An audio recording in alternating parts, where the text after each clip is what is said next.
Merci d'être là pour m'écouter. Vous voyez, titre sacrément accrocheur. Vous vous dites, mais qu'est-ce qu'il va me raconter avec ça? Est-ce que je vais repartir en gagnant 50 000 euros?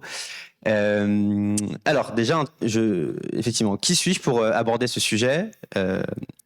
Donc, Emilien le disait un petit peu, moi c'est Valentin, je vous fais ma bio en 30 secondes. Moi j'ai publié mon premier article sur Internet en 2016, ça fait 8 ans. À l'époque, je savais pas ce que je faisais, mais j'ai mis le doigt dans un engrenage qui m'a amené quelques années plus tard à créer ma boîte, à entreprendre, à trouver un job dans le marketing, à devenir freelance, à accompagner d'autres freelances dans leur activité et aujourd'hui à prendre la parole devant vous aujourd'hui. Et donc tout ce que je vais vous partager aujourd'hui, j'ai pas la prétention d'être scientifique, d'être économiste, sociologue, peu importe, mais c'est d'abord le fruit de mon expérience personnelle, de ce que moi j'ai vécu, de ce que moi j'ai traversé personnellement. Moi, j'entreprends depuis 5 ans, c'est ma 5e année. Donc, il y a eu beaucoup de choses, beaucoup de montagnes russes, de hauts, de bas.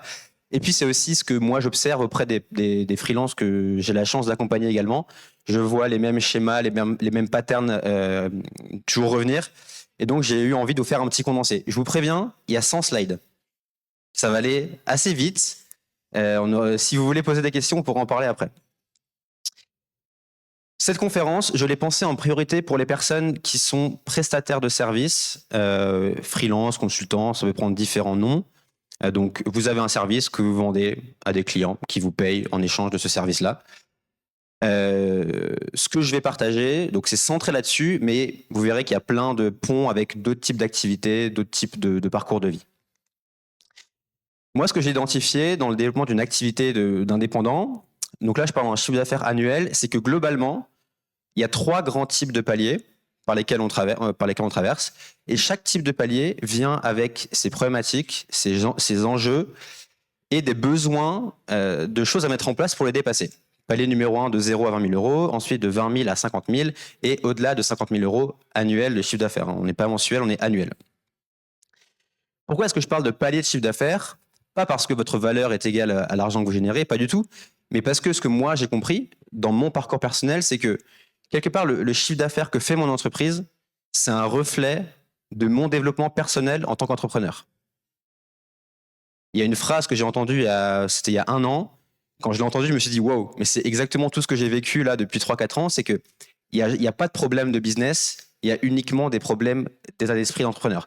Quand votre activité elle rencontre un palier, elle plafonne à un certain stade, c'est parce que vous-même, c'est parce que l'entrepreneur qui est derrière, peut-être que vous avez besoin d'abord de dépasser un stade vous-même avant de pouvoir que ça se manifeste dans votre activité. Et donc, voilà, tout ce que j'écris, c'est que toutes les actions, les stratégies que vous mettez en place et que vous ne mettez pas en place aujourd'hui, les deux sont vrais, quelque part, c'est un reflet de vos croyances, de vos peurs, de ce qui se passe dans votre tête. Et en fait, au quotidien, on n'est que la somme de nos pensées. Ça, c'est un livre que je suis en train de lire. Le monsieur qui est à droite en costard, il s'appelle Cus D'Amato. C'est un coach de boxe. C'est le coach de boxe de Mike Tyson. Et j'ai lu son livre en ce moment. Et au début, il démarre en disant la boxe, c'est 75% de mind and emotion. Donc ça se passe exactement dans la tête. Et en fait, ce qu'il raconte, c'est exactement ce que moi je veux parler aujourd'hui. Il dit en fait la capacité d'un boxeur à donner un coup de poing, à se défendre, son style. En fait, c'est qu'un reflet, c'est un byproduct, c'est une conséquence de ce qui se passe dans sa tête, de son mindset. Et donc en fait, le premier point, ça devrait d'abord être de travailler ça, parce que tout ce qui va être fait sur le ring, ça sera qu'une conséquence de ce qui se passe dans la tête du boxeur. Dans cette conférence, donc, pas de hack, pas de stratégie pour devenir visible, pour faire des vues sur LinkedIn. Je vais plutôt essayer de me concentrer justement sur ces fameuses problématiques personnelles à dépasser pour essayer de progresser dans le chiffre d'affaires. Donc, ça ne sera pas très concret, ce sera assez abstrait, mais donc tout ne va pas vous parler, mais il y a peut-être un truc qui va résonner avec vous et vous allez repartir en vous disant ok, intéressant, je vais mûrir là-dessus. Moi, ce que moi j'ai compris aussi, c'est que donc les fameux 3 paliers, pour les dépasser, globalement à chaque fois, vous allez avoir besoin de devenir une nouvelle personne. Ça paraît un peu fort comme terme, mais à chaque fois, vous allez avoir besoin de développer des nouvelles habitudes, des nouvelles manières de réfléchir, parce que c'est ça qui va vous permettre de mettre en place les actions qui vont ensuite vous permettre de dépasser les paliers. Sur la conférence, donc, je vais me concentrer sur le second palier, de 20 000 à 50 000. Je vous fais juste un mini préambule sur le premier palier, de 0 à 20 000, pour vous montrer un petit peu ce qu'on va voir. Le premier palier de 0 à 20 000 euros, donc là, c'est typiquement, bah voilà, vous avez un job, vous vous lancez en freelance, nouvelle activité, nouveau métier. Là, le but, c'est de générer vos premiers euros, vos premiers milliers d'euros, pour valider la possibilité de cette nouvelle carrière. Vous êtes au stade, j'aimerais bien faire ça, je ne sais pas encore si c'est possible, je ne sais pas si je peux le faire. Et donc là, ce que j'ai besoin, c'est, je ne suis pas encore au stade où je veux en vivre, je veux d'abord valider qu'il y a des gens qui sont prêts à me payer pour ça. À ce stade-là, vous allez rencontrer plusieurs blocages. Premier blocage, je passe rapidement là-dessus, je vais me concentrer plutôt encore une fois sur le second palier. Premier blocage, le perfectionnisme. En fonction de qui vous êtes, ce que vous faites, vous allez avoir tendance à passer beaucoup trop de temps sur des choses qui n'ont aucune importance. Second blocage, ça va être la peur du risque, la peur de l'inconnu. Quand on se lance, tout nous semble très risqué, tout semble, on marche sur des œufs, on a l'impression que la moindre action, on peut se griller à vie, on peut griller sa réputation. Voilà, vous voyez peut-être de quoi je parle, mais souvent c'est ça au départ. Vous avez évidemment peur du regard des autres. Il y a un psychothérapeute qui s'appelle Alfred Adler qui dit que tous nos problèmes sont d'ordre interpersonnel. Et je trouve que c'est tellement juste. Tout ce qu'on n'ose pas faire, c'est cette peur du regard, en fait, si on creuse tous les problèmes qu'on a, on se rend compte qu'à un moment, on retombe là-dessus. La peur d'être jugé, peur de ce que les autres vont penser de nous, peur des collègues, de la famille, etc. Peur de la concurrence. Au début, quand on se lance, on se dit « Ouah, mais il y a déjà tellement de concurrence sur le marché, ils ont l'air tous trop forts. Moi, j'arrive, je suis nul, personne ne me connaît, je vais me faire noyer. » Syndrome de l'imposteur, évidemment. Qui suis-je pour prétendre oser être payé pour mes compétences? Voilà, qui peut se manifester de plein de manières. Et à ce stade-là, il y a une émotion globalement qui vous domine, c'est la peur. Tout est difficile, tout est laborieux, et vraiment cette expression de « on marche sur des œufs », c'est vraiment ça. Les solutions, je passe rapidement là-dessus, mais les solutions pour dépasser ces premiers blocages, c'est d'abord embrasser le chaos et surtout se lancer le plus vite possible avant d'être prêt. Ensuite, muscler ce que j'appelle sa compétence fondamentale. La compétence fondamentale, c'est ce que vous vendez à vos clients. Vous faites du graphisme, il faut faire du graphisme. Moi, je suis dans l'écriture, il faut écrire. Vous faites du dev, il faut développer. Il n'y a pas de magie, on ne peut pas passer à côté de ça. Donc, il faut se muscler. Il n'y a pas de... Voilà. Comprendre que personne ne vous donnera jamais la permission de rien. Ça, c'est un gros changement par rapport à votre vie potentiellement d'avant de salarié, où en fait, on vous guidait, on vous disait quoi faire. Là, d'un coup, vous êtes tout seul devant votre ordi, devant votre feuille blanche, et c'est à vous de créer ce que vous faites. Organisation, calendrier, qu'est-ce que je fais, à qui, quand, comment. Il faut tout faire. Et personne ne vous dira jamais comment faire. C'est à vous d'initier le premier élan. Se libérer évidemment du besoin des attentes et du besoin d'approbation, facile à dire, hein, mais essayez d'aspirer à ça. Je vais le creuser juste après. Se concentrer sur soi, arrêter de regarder les autres, mais se dire, OK, qu'est-ce que moi je peux faire pour commencer à pratiquer, pour commencer à devenir meilleur? Dans le bouquin là que je parlais du coach de boxe, il disait que le boxeur qui rentre sur le ring pour la première fois, il a toujours l'impression que son concurrent, il est plus fort, plus entraîné, plus costaud que lui. Alors que c'est pas le cas. C'est juste son esprit projette des peurs et va rendre l'adversaire plus fort qu'il ne l'est réellement. Je pense qu'en freelance, c'est pareil. Hein. La première mission, on se dit « Oh, mais c'est un truc de fou, qu'est-ce que je fais ?» C'est exactement pareil. Réaliser que le gâteau est infini, je reviens là-dessus aussi. Et là, pour passer de 0 à 20 000 euros, il y a un cap, c'est essayer d'enclencher la machine le plus vite possible, accepter que ce que vous allez faire, ça va pas être parfait, ça va pas être terrible. Emilien parlait tout à l'heure du défi brique et de la création de contenu. Quand on fait de la création de contenu, il y a un truc qui est bête et méchant, c'est que les 100 premiers contenus que vous allez faire, ils vont être mauvais. Quoi qu'il arrive, ils vont être mauvais.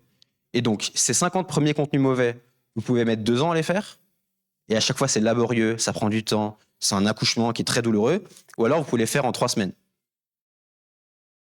Et vous allez beaucoup plus vite. Venons-en maintenant à ce qui nous intéresse. Donc, second palier, je vais prendre le temps de plus creuser les choses, passer de 20 000 euros à 50 000 euros de chiffre d'affaires en freelance, les blocages à dépasser. Blocage numéro 1, vous allez voir, il y a encore plein de blocages du premier palier qui vont rester là. Blocage numéro 1, c'est la peur du rejet. La peur du rejet, pareil, hein, c'est lié à la peur du regard des autres, ça va vous limiter et vous brider dans absolument tout ce que vous faites. 3 exemples. Sur vos tarifs, quand vous allez discuter avec un client, la peur du rejet va vous pousser à systématiquement annoncer un tarif plus bas. Et donc, parce que vous avez peur de le vexer, vous avez peur qu'ils disent, mais pour qui tu te prends à m'annoncer un tel prix? Donc, vous allez mécaniquement baisser vos tarifs. Sur le contenu, vous allez avoir peur de faire des flops, vous allez avoir peur d'avoir des haters, vous allez avoir peur qu'on se dise, mais oh, qu'est-ce que tu racontes? Et donc, vous allez aller sur la retenue. Et par exemple, sur la partie prospection, pareil, vous allez avoir peur de vous prendre des portes, peur de prendre des refus, peur qu'on vous dise non.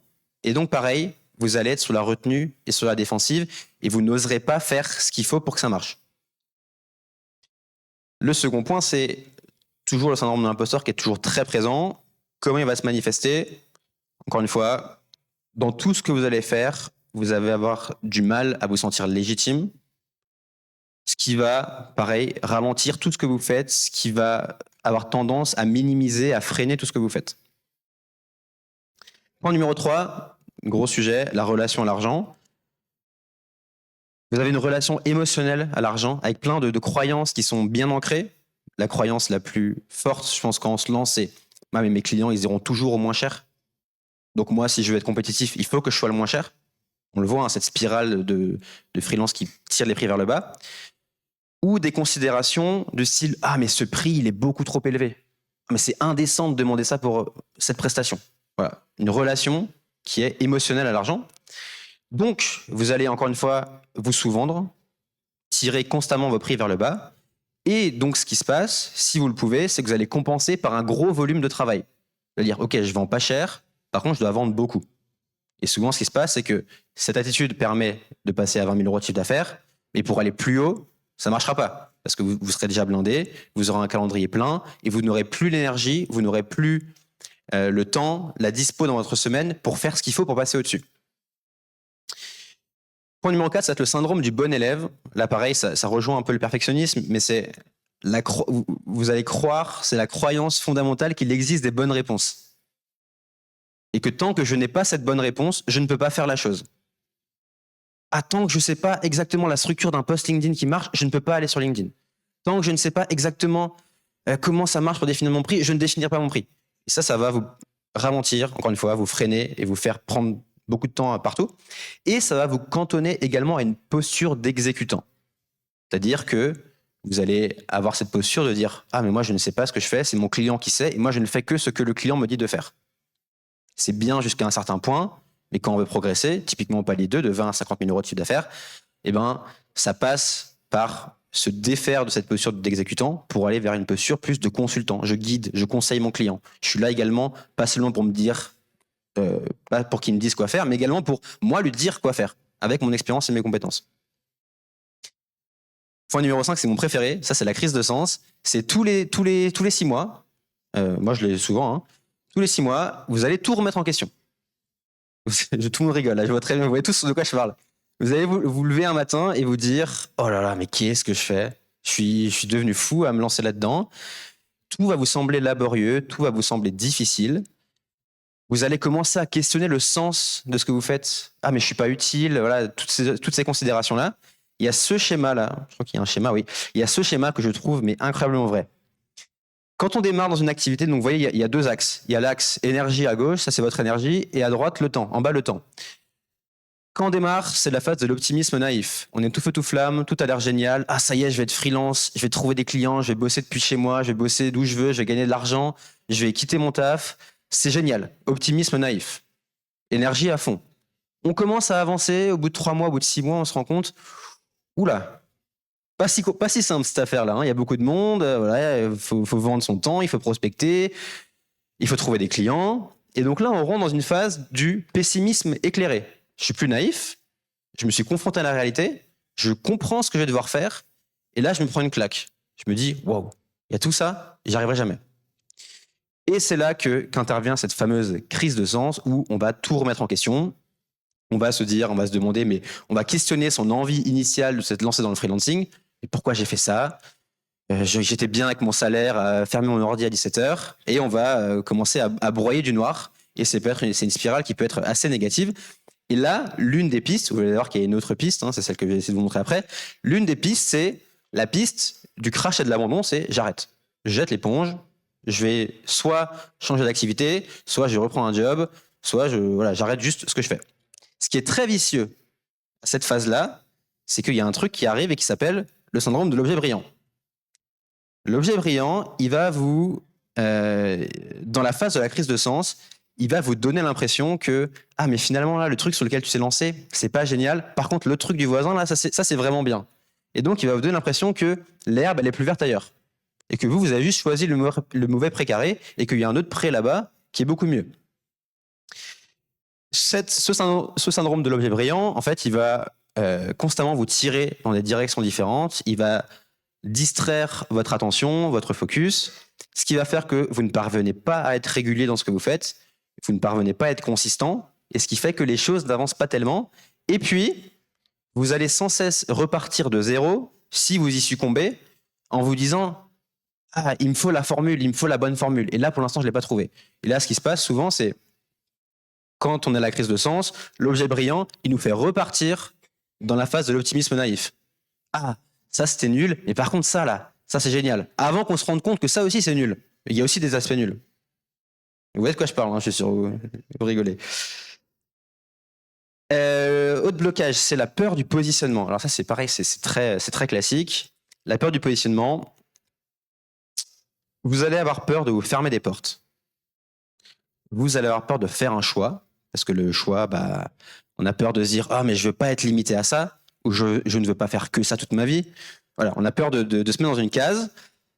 Ça va vous mener à une chose, c'est que ça va vous cantonner exclusivement à bosser avec des clients moyens. Il n'y a pas de jugement, hein, mais des clients qui ont un peu besoin de vous, qui sont un peu prêts à vous payer, mais pas trop non plus. Logique, parce que vous êtes généraliste. J'appelle ce palier, cette phase numéro 2, cette phase où il faut passer de 20 à 50, j'appelle ça le temps des illusions.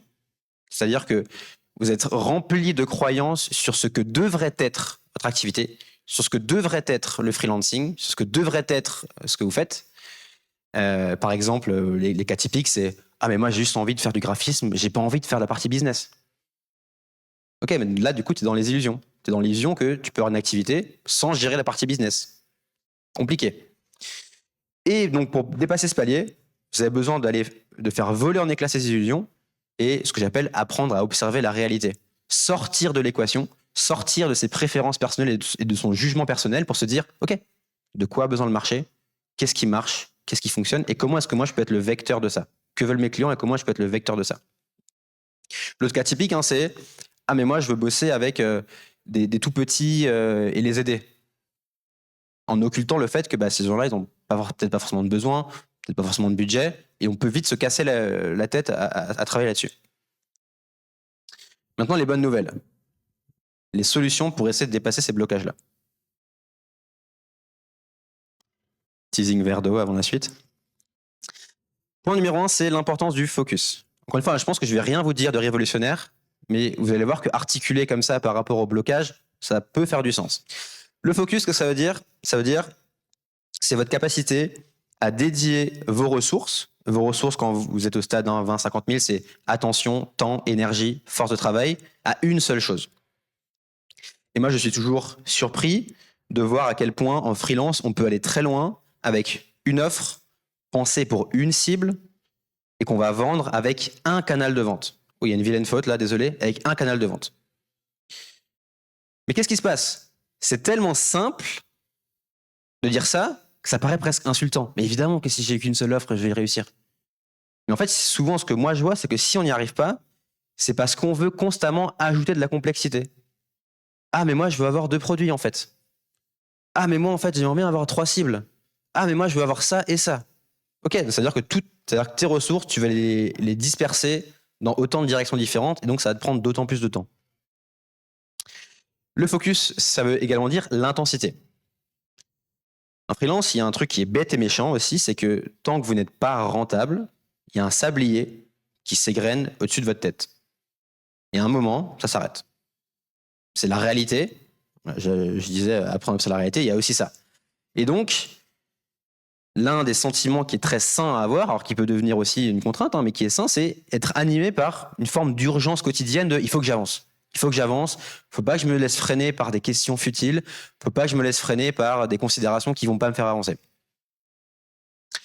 Et essayer, là, il faut être un peu schizophrène, essayer d'allier ça avec une forme de patience long terme.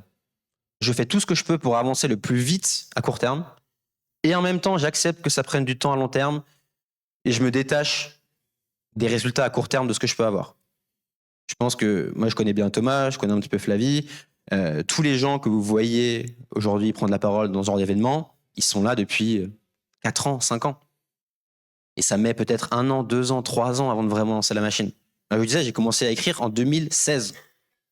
Et je me suis lancé en tant qu'entrepreneur en 2020. Il y a eu beaucoup de temps qui s'est passé. Ce que je vois aussi, et donc sur la patience, ce que je vois aussi, c'est que on se décourage beaucoup trop vite. Alors ça, je pense que c'est un peu l'effet pervers des réseaux où on est abreuvé de succès, de réussite rapide toute la journée. Et donc on a l'impression que quand on va se lancer, on va faire 10K en 3 mois. Ça marche pas. Et donc qu'est-ce qui se passe? Je vois quelqu'un qui cartonne via LinkedIn. Ah, allez, je vais essayer. Qu'est-ce qui se passe du coup? J'écris 3 posts LinkedIn en 3 semaines, il se passe rien. Ah, finalement, c'est pas si simple que ça. Objet brillant. Ah, finalement, je vois machin là, lui, il cartonne avec la prospection. Ah, c'est peut-être la prospection du coup. J'envoie 3 mails de prospection. Ah, il se passe rien, c'est compliqué. Et on passe son temps à sauter de canaux en canaux, on passe son temps sans consistance, sans patience. Et je vous le mets comme ça. Évidemment que personne ne va vous répondre parce que vous envoyez 3 mails de prospection. Évidemment qu'aucun client ne va vous courir après 3 posts LinkedIn. Pas possible. Pourtant, c'est ce qu'on fait. Et moi, j'aime bien dire que tout fonctionne à condition de prendre les choses au sérieux. Je connais des freelances qui trouvent des missions exclusivement parce qu'ils ont un site qui est bien positionné en SEO. Il y a des freelances qui trouvent des missions parce qu'ils font uniquement de la prospection. Il y a des freelances qui trouvent des missions parce qu'ils sont très forts en réseau et ils font que ça. Il y a des freelances qui trouvent des missions parce qu'ils sont très forts sur Instagram, sur LinkedIn. Par contre, ils se focusent là-dessus. Et ils le prennent au sérieux, assez longtemps, avec assez d'intensité et avec de la patience. Et donc, ce qui se passe, c'est qu'encore une fois, on passe son temps à sauter d'une opportunité à l'autre, mais on fait jamais réellement rien de bien. L'attitude à avoir, c'est une forme d'ambition détachée. Je fais les choses avec sérieux et rigueur, mais je leur donne pas plus d'importance que ça. Et j'accepte que le résultat, il est hors de mon contrôle. Une forme de stoïcisme par rapport à ce qu'on fait. Je continue sur l'importance du focus. L'herbe, elle est verte là où on l'arrose. Elle n'est pas verte chez le voisin. Elle est verte, elle peut être verte en bas là, mais si je décide intentionnellement de l'arroser ici. Chaque type d'activité, que ce soit freelance, solopreneur, dev, tout il y a avantage, inconvénient. Il n'y a rien qui est magique, il n'y a rien qui est un enfer, et tout est un peu entre les deux. Et de l'extérieur, ce qui se passe, c'est qu'on ne voit toujours que les avantages des autres situations. Ce qui va rendre l'objet très brillant et très très attirant quand on est en phase de crise de sens. Et la clé pour ça, c'est... Après, je l'ai tourné de manière un peu vulgaire, mais c'est accepter les contraintes de votre activité. Votre activité, il y a des choses chouettes, géniales, il y a des choses moins bien. Vous pouvez vous dire, et face aux choses moins bien, il y a 2 solutions. Soit je les accepte pas, et donc je vais espérer trouver une autre opportunité, soit je les accepte et j'y vais à fond. J'ai appelé ça accepter de bouffer de la merde avec le sourire. Accepter de se dire, ok, si je veux que ça marche pour moi là, il faut que je fasse de la prospection. Et ben je vais aller avec le sourire. Ça me fait pas kiffer, mais par contre je vais le faire. Parce que sans ça, ça ne peut pas exister ce que je fais. Et je vous rassure, parce que je sais très bien, là l'objection qui vient c'est « Ah Valentin, tu nous dis de faire des trucs qu'on n'aime pas, c'est quoi cette conférence et tout ?» Vous allez voir que vous allez y trouver une nouvelle forme de plaisir. Je développe là-dessus. Deuxième point, je disais focus. Ensuite, devenir ce que j'appelle un professionnel. Encore une fois, la clé, appliquez votre plan avec rigueur, sans se laisser distraire pendant suffisamment longtemps. Si vous envoyez, encore une fois, ça paraît bête de dire ça, mais si vous envoyez un mail de prospection par jour pendant 6 mois, alors c'est déraisonnable qu'il ne se passe rien. C'est déraisonnable. J'aime bien ce mot, il est intéressant. D'ailleurs, pourquoi ne pas en envoyer 3 par jour? Qu'est-ce qui vous empêche? Qu'est-ce qu'il y a de plus important que de trouver des clients quand on n'a pas de clients? Pas grand-chose. Alors j'adore ce mème. Vous connaissez un peu ce mème là, l'espèce de courbe moyenne là au milieu. Tout le monde, là, je vais créer des vidéos TikTok, je découpe en short, ensuite je fais du contenu sur ma newsletter, ça part automatiquement sur LinkedIn, sur X, sur Threads, sur Insta, voilà.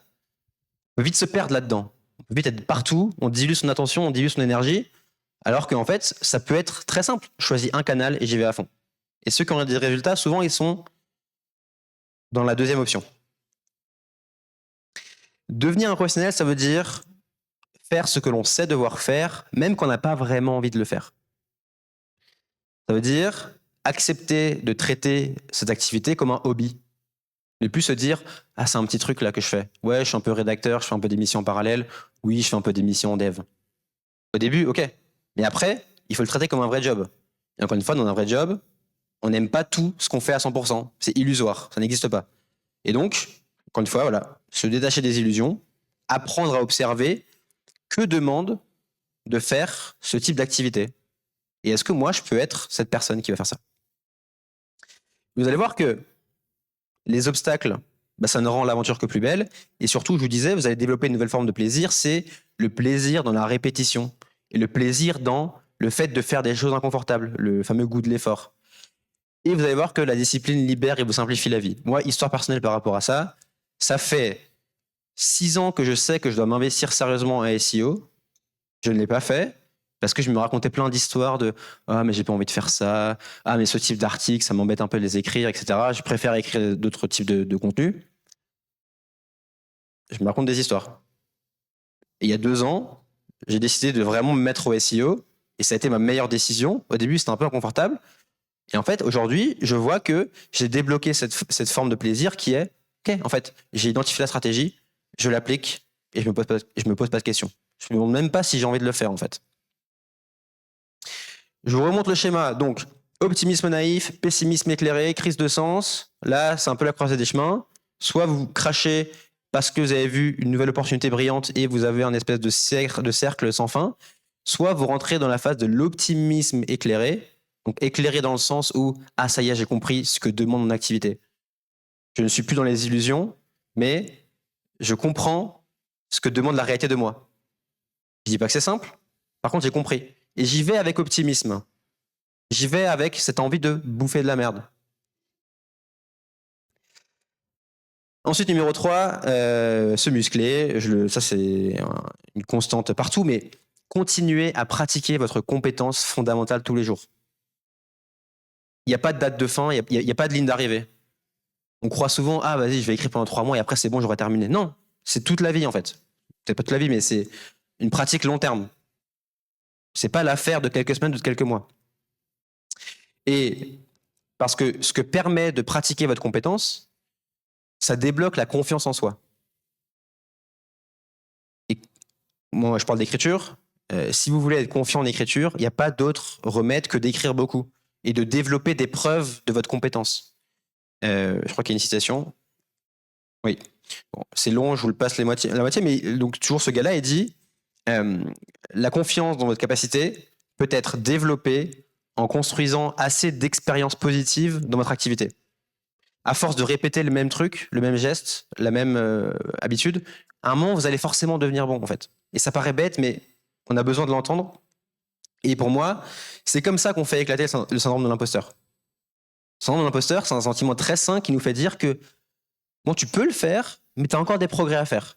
Et donc, il faut l'utiliser comme cette source de motivation pour continuer à bosser et à travailler sur sa compétence. Point numéro 4, bon là je vais rentrer un peu dans le truc deep qui peut sembler bullshit, ça va peut-être pas vous parler, mais en tout cas moi quand je l'ai compris, je me suis dit ok, c'est très fort.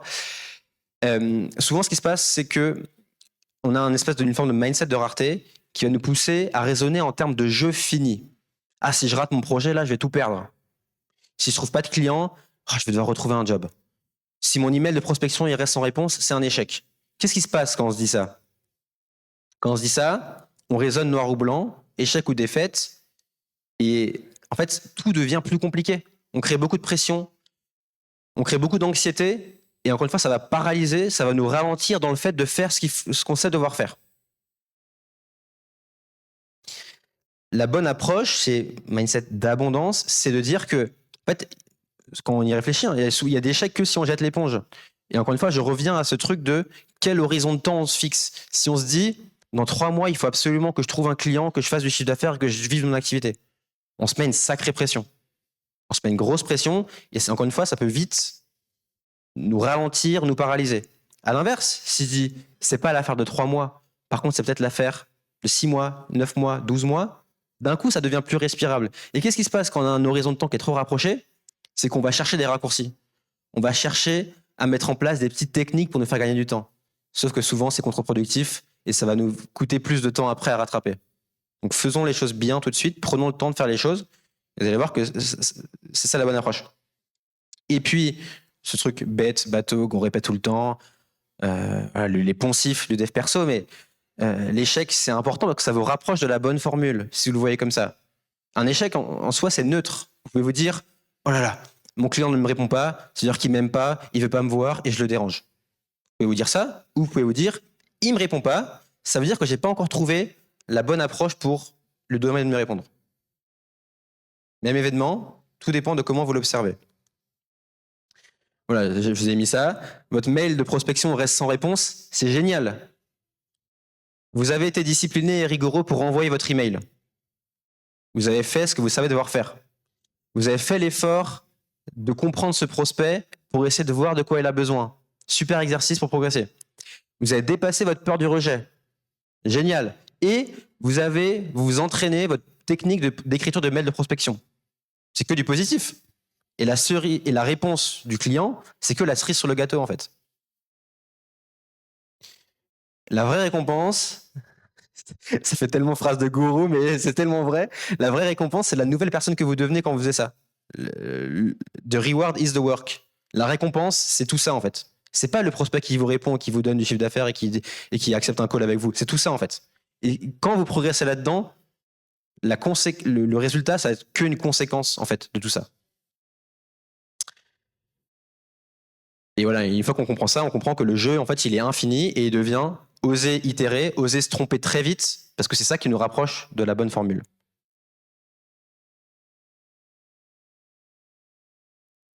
Point numéro 5 sur le positionnement, très intéressant. Je vous disais, être généraliste, quand on y pense, ça veut dire je suis OK pour tout le monde, mais je suis très bien pour personne. Je suis vraiment bien pour personne. Être spécialisé, c'est au contraire ne pas être OK pour tout le monde, mais par contre être très bien pour un petit groupe de personnes. Et ce qui est bien, c'est que ce petit groupe de personnes, il va davantage valoriser ce que vous faites, il va davantage vous trouver crédible et il va être prêt à vous payer plus cher. L'exemple que j'aime bien donner, c'est imaginons que je me casse l'épaule. Je peux aller voir un médecin généraliste, je vais me dire, bon, son avis, quelque part, ok, je l'écoute, mais il n'est pas très important. Par contre, le spécialiste de l'épaule, je vais être prêt à attendre longtemps pour qu'il me prenne, je vais valoriser beaucoup plus son diagnostic et je vais être prêt à le payer beaucoup plus cher pour qu'il résolve mon problème. Donc oui, il va plaire à moins de monde. Par contre, le médecin de l'épaule, il va parler spécifiquement à tous les gens qui ont précisément le problème qu'il résout. Et plus il est précis, plus il va se créer sa petite niche, son petit endroit où lui, il pourra être la personne à qui on pense. L'autre chose également avec le positionnement, c'est que j'ai mis en haut le positionnement libère. C'est très contre-intuitif, mais quand vous êtes positionné, tout va se simplifier. Votre manière de communiquer, votre cible, votre recherche de prospects, vos efforts de prospection, votre réseautage, plutôt que de dire alors en fait, j'ai 3 activités et 4 cibles. Du coup, je dois avoir 2 sites. Sur mon LinkedIn, il y a 3 activités. On comprend rien. C'est trop compliqué pour vous. Alors, il y a évidemment des cas spécifiques, voilà. Mais encore une fois, quand on fait des choix, le choix libère. On pense que le choix enferme, mais le choix libère. Je suis trop long? Non, ça va? C'est bien? Ah, alors rapport à l'argent. Alors, attention, oula, je prends des pincettes. Je bois un petit peu d'eau. Alors, je disais, donc l'un des trucs qui est important, c'est si on veut monter en chiffre d'affaires, il faut facturer plus, et ça passe souvent par réussir à se vendre plus cher. Le premier constat, c'est que votre rapport à l'argent, il est conditionné par votre entourage. Et que l'argent, c'est une illusion qui n'existe pas, hein, c'est un truc qu'on a inventé, mais qui n'a aucune prise réelle dans le monde réel. Et donc, c'est qu'une question de perception. Si vos parents gagnent 1 500 € par mois, alors le jour où on va vous en proposer 2 500, vous allez trembler en vous disant que c'est trop. Normal, vous n'avez pas été habitué à ça. À l'inverse, si vos parents gagnent 4 000 euros par mois, alors le jour où on va vous en proposer 2 500, vous serez déçu et triste de ne pas être valorisé. Même situation, par contre, c'est des perceptions radicalement différentes parce qu'on n'a pas été habitué aux mêmes choses. Soyons honnêtes. En tant que Français, on souffre, quasiment tous, moi le premier, d'un complexe d'infériorité par rapport à l'argent. Et quand on n'en gagne pas assez, on n'ose pas demander plus. On n'ose pas trop dire qu'on aimerait en avoir plus. L'argent, c'est un sujet qui brûle les doigts. Et qu'est-ce qu'on fait souvent avec les sujets qui brûlent les doigts? On les met sous le tapis et on espère qu'ils vont passer. Souvent, quand on fait ça, ça enflamme le tapis. Et on s'en sort jamais. Et la maison brûle. Donc le plus important, c'est d'affronter ce sujet et de précisément ne pas le mettre sous le tapis. Moi, c'est ce que j'ai essayé de faire pendant un moment. À un moment, je me rappelle, ça devait être mi-2021, un truc comme ça. Mon projet battait un peu de l'aile. Ce que je faisais, ça marchait un petit peu moins. Moins de chiffre d'affaires, mon activité. Et à ce moment-là, je suis entré dans une espèce de spirale mentale très dangereuse. Je retombais dans le monde des illusions. Mon cerveau voulait me rassurer en me disant « Ouais, mais tu sais, l'argent, finalement, c'est pas très important. L'argent, c'est pas mon moteur. Moi, j'aspire à d'autres choses. Je suis pas comme ces personnes qui veulent que de l'argent. Il n'y a pas que ça dans la vie. Moi, je veux plus que ça. » Toutes ces phrases qu'on se répète pour se rassurer. Et qu'est-ce que je faisais, en fait? Déjà, j'émettais un jugement de valeur envers l'argent, comme si vouloir de l'argent, c'était mal. Et je me racontais des histoires pour alléger mon anxiété. Et puis, j'essayais de sortir de la réalité et j'ai entré dans le monde des illusions. La réalité, c'est que l'argent, c'est simplement l'oxygène de toute entreprise ou de toute initiative. C'est l'oxygène qui lui permet à votre activité d'exister, de se développer et d'avoir un impact positif autour de vous. Générer de l'argent, c'est bizarre de dire ça, mais c'est créer un effet vertueux autour de vous. Ça veut dire que des gens sont prêts à payer pour ce que vous avez créé. C'est-à-dire que vous avez créé quelque chose que les gens veulent. Vous résolvez un problème qui aide les gens. Et au passage, vous soutenez votre foyer, vous soutenez l'économie locale, vous pouvez investir, vous pouvez avoir une épargne de précaution, vous pouvez embaucher. C'est fou de dire ça, hein, mais c'est ça en fait, c'est la réalité. Et moi, à un moment, j'avais besoin de me prendre ça en pleine face. Préparer la retraite, et puis pourquoi pas, si on est fou, profiter de notre labeur. Donc, ne vous excusez pas de vouloir gagner de l'argent. Moi, je l'ai fait pendant trop longtemps. Et si vous fuyez l'argent, les considérations à l'argent, l'argent va aussi vous fuir. Donc, affrontez ce sujet. Et puis, je le redis, ça c'est mon point de vue, peut-être qu'il y a des gens qui ne sont pas d'accord, mais il n'y a aucune considération morale ou éthique à attacher à l'argent ou à un prix, en fait. Quand on fait ça, justement, on rend le sujet plus brûlant qu'il ne l'est réellement. Et un prix, c'est jamais trop cher, c'est jamais insultant. Il n'y a pas de réaction émotionnelle à avoir à un prix qu'on affiche. Quand on dit ça, justement, on émet un jugement de valeur. Et on n'est plus rationnel. Un prix, ce n'est qu'un chiffre sur lequel deux grandes personnes consentantes se mettent d'accord. Oui, il y a 1% d'arnaque, d'escrocs, ok. Et globalement, toutes les transactions, c'est tu vends ça, je veux ça, tu as ce prix, je suis ok. C'est rien de plus que ça. C'est tout. Et ce qu'il faut comprendre, c'est que pour vous, en tant que freelance, votre prix, c'est un signal que vous renvoyez. Il y a beaucoup de choses, c'est de la valeur perçue. C'est un signal de la qualité de vos services. Si je ne vous connais pas et que je vois votre profil, par exemple, sur une plateforme, je ne vais pas en citer, je vois prix bas, mon cerveau se dit freelance cheap. C'est pas ce qu'il fait, pas très compétent. Bon, est-ce que je vais bosser avec lui? Pas forcément, sauf si je veux du pas cher. À l'inverse, je vois un prix élevé, je me dis waouh, ce freelance, il est costaud, il est fort, il sait ce qu'il fait, il est compétent, il va pouvoir m'aider, et donc je vais avoir plus envie de bosser avec lui. Et ça, j'insiste, sans aucune considération pour la qualité réelle de ce que vous faites. C'est uniquement l'histoire que me raconte votre prix. Votre prix raconte une histoire. Il faut être vigilant à raconter la bonne histoire. Voilà, j'insiste, votre valeur perçue n'a aucun lien avec la qualité réelle de ce que vous faites et ce que vous vendez. Pour passer de 20 000 à 50 000 euros de chiffre d'affaires en freelance, vous avez besoin de sortir de la posture de rareté pour rentrer dans une posture d'abondance. C'est ma dernière slide. Globalement, à gauche, voici comment on arrive dans cette posture. Un peu renfermé, un peu craintif. Je vous disais tout à l'heure, on est motivé par souvent la peur. On s'attache à ce qu'on connaît. On a peur d'oser s'ouvrir. On veut être près de ce qu'on fait. On veut se rassurer. On veut protéger ses acquis. On a une posture défensive. On considère l'échec comme une défaite et on a tendance à plutôt être pessimiste sur les choses. Ah, le client, il m'a dit non, oh là là, ça veut dire que ça ne marchera jamais pour moi. Ce qu'il faut plutôt, c'est ce mindset d'abondance, et c'est d'avoir une posture plus libérée, plus ouverte, reconnaître que tout n'est que changement et chaos, que ce qui marche aujourd'hui ne marchera pas demain, ce qui marchait hier ne marche pas aujourd'hui, c'est juste le sens de la vie. Être flexible, être fluide aux événements, apprendre à sortir de l'équation et ne plus se demander « qu'est-ce que moi je veux absolument ?» mais plutôt « que veulent mes clients et comment est-ce que moi je l'apporte ?» Avoir cette posture offensive, cette envie d'apprendre, cette envie d'investir sur soi, cette envie d'aller de l'avant et être optimiste. Merci.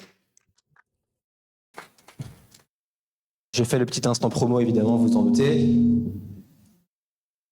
Si vous voulez aller plus loin, j'ai un mini cours qui reprend ce que je viens de vous dire. C'est par écrit, c'est par email, c'est posé. Vous aurez le temps de le lire.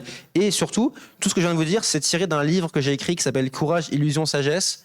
Vous pouvez les regarder. Ça coûte pas très cher. J'en ai même 2 dans mon sac. Si certains en veulent, on peut en parler après. Et ça, c'est le truc pour le feedback sur la conférence. Pardon, je passais trop vite. Vous voulez prendre des photos? Allez-y, je vous laisse 30 secondes.